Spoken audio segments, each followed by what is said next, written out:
Hello viewers, welcome to Mojo for Industry, India's first mobile journalism platform for industry.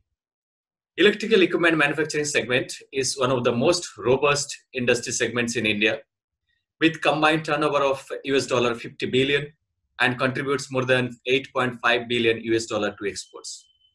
To apprise our viewers about the recent industry status and future outlook, we have our today's guest, Mr. Anil Sabu.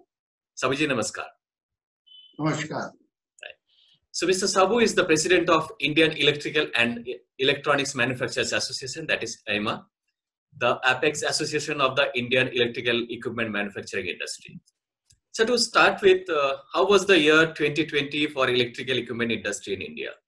The current situation has completely changed the global supply chain scenario and also given an opportunity to grow the local manufacturing and industry is also ready to grasp this opportunity. So rather, this is a great opportunity for electrical equipment industry. Electrical equipment industry, the first quarter, there was a drastic fall of around 41.8%, whereas it improved in the second quarter to 13.3%, and we are quite hopeful for this quarter to be on positive side. As we know, the power sector plays a vital role in the growth of economy of the country. So the demand of electrical equipment shall be growing at least by 8 to 10% in the coming years. The government of India has already come out with Atmanirbhar Bharat mission and vocal for local. So a lot of policy changes have been done by the government to promote local manufacturing. For example, proposed amendments in tariff, rationalization, promotion of competitive market for power procurement, and standardization. So the number of steps government is taking, and government is also providing the support particularly to MSME units, give the loan at quite competitive interest rates to face this situation. Right. So what has been the biggest takeaway from the year 2020? I think we have learned four things out of this. Digitalization is must and to be adopted quickly. That we have learned. Then we need to be competitive and self-reliant. We learned that the next decade belongs to energy efficiency, and we have to come together with the world to address this climate change. The fourth, I can say that now we need to connect ourselves with the global supply chain. We cannot be aloof.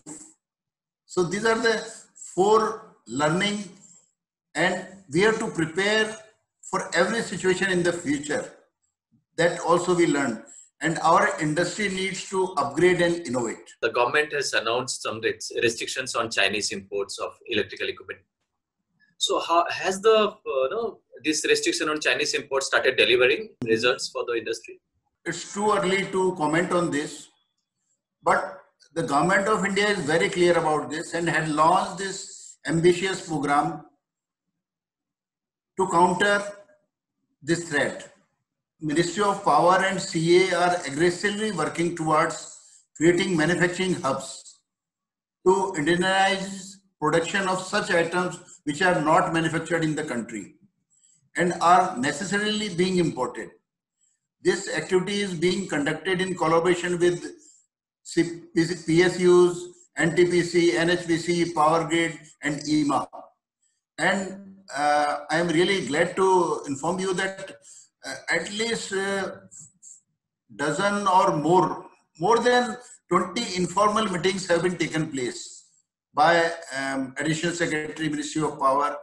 And now we have listed and finalized 274 items, equipments for which capacity is available in India, but imported due to cost competitiveness or other reasons. These are the 95 items. Then equipment for which no capacity exists in India and are totally imported. These are around 242 items. So the results of the efforts being done can be seen in the near future, but not immediately. I think it will take approximately 2 to 3 years. You said that it will take some time to get the result of this or to see the result of the restriction of Chinese imports. So, are you witnessing any kind of negative impact of this announcement? I don't think there will be any negative impact on this. Rather, it is quite encouraging and positive, because now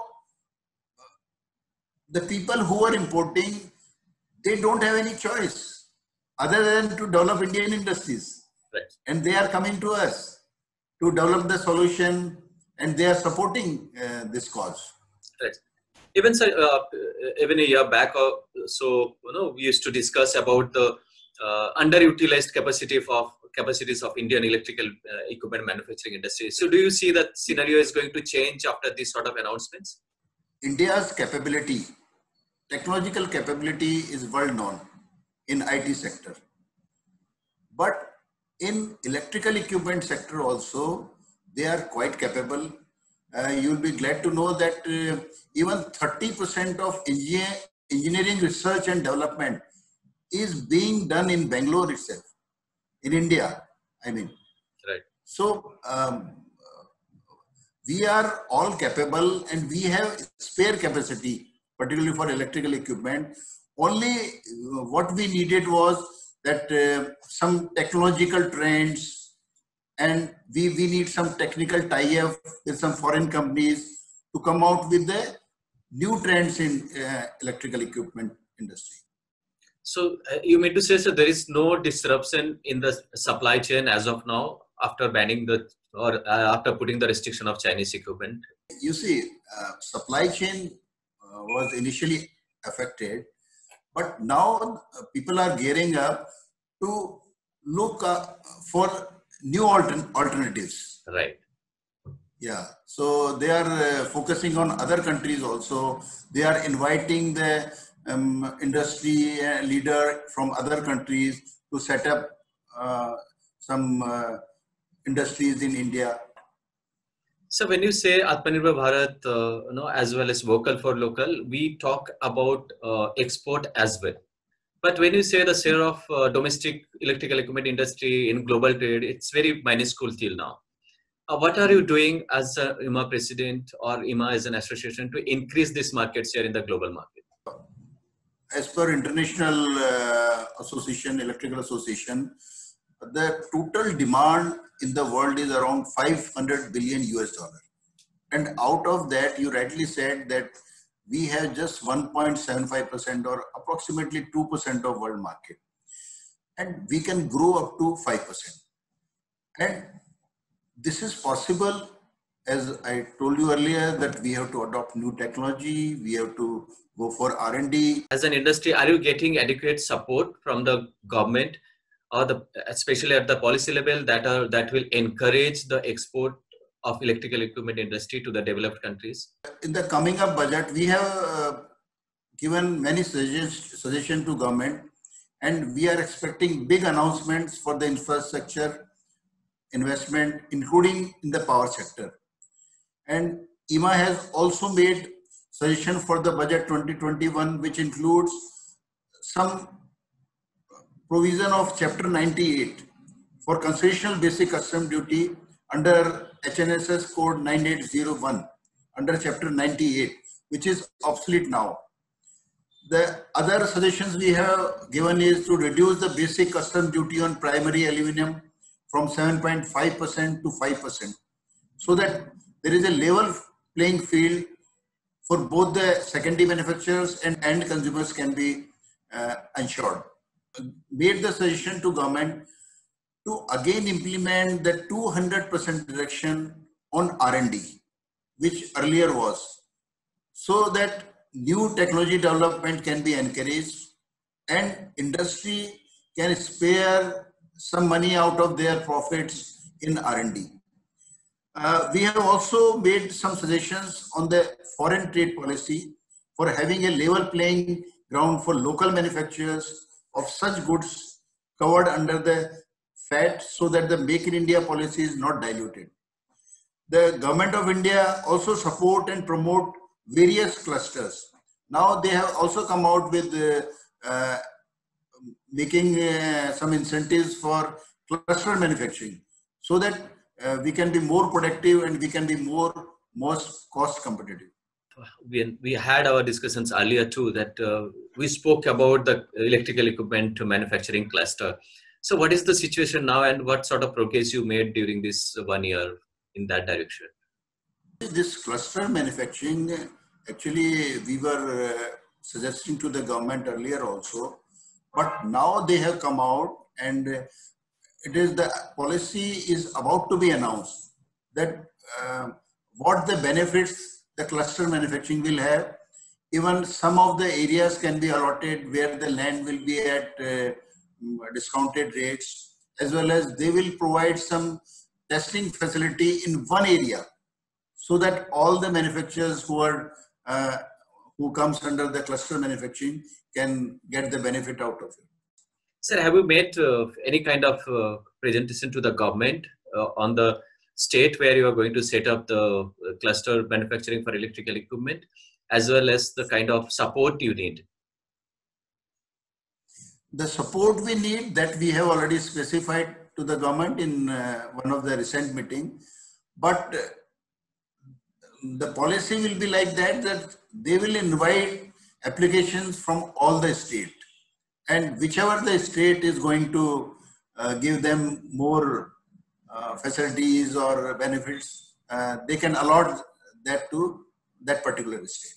Do you expect any kind of revision in the form of GST? Yes, particularly in case of renewable energy, as our Prime Minister is already leading the global international alliance for renewable energy.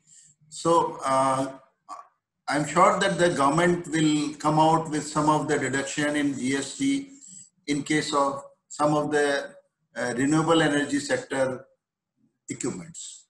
If I ask you in terms of numbers, what was the volume of turnover for the electrical equipment industry in 2019 and what is the volume of business you did in 2020? Can you just give us a rough idea of that?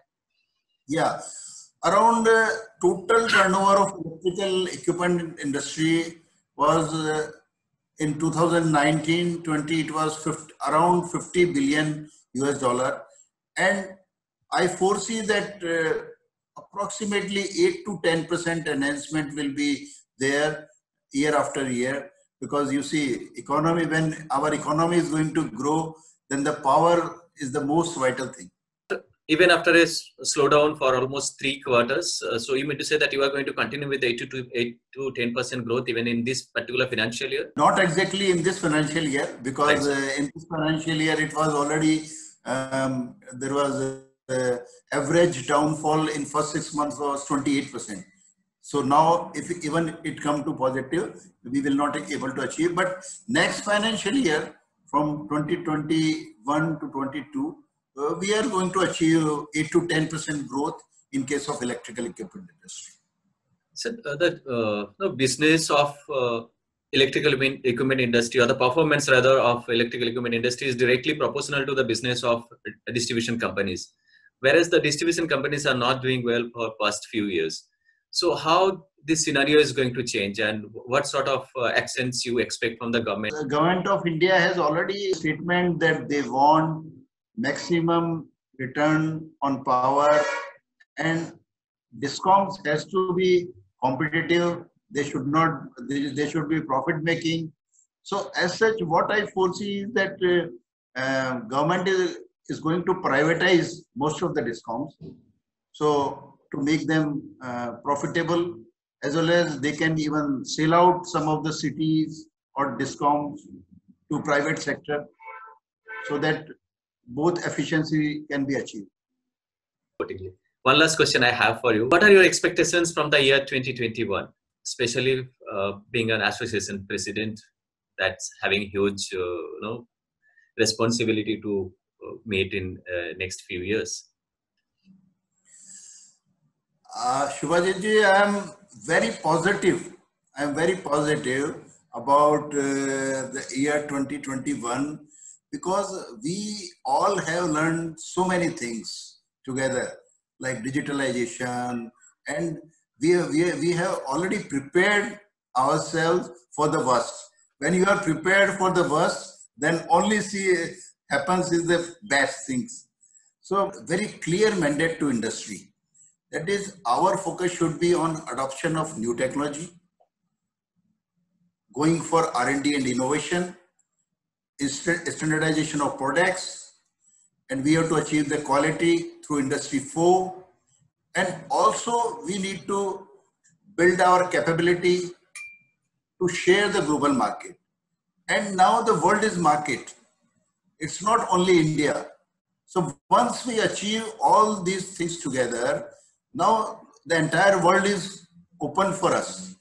And that's the mindset our members, and EMA is also focusing on that, and they are going to help our members. We are going to help our members to be a global leaders. And in the last, I am sure that Indian electrical equipment industry shall be the world leader by 2030. Thank you so much, sir, for being on the show and sharing Thank you. your perspective. So viewers, with that, we wrap on this bulletin. Thank you so much, Mr. Anil Sabuji, for your time and speaking to Moja for Industry. Viewers, thanks for watching. Bye for now.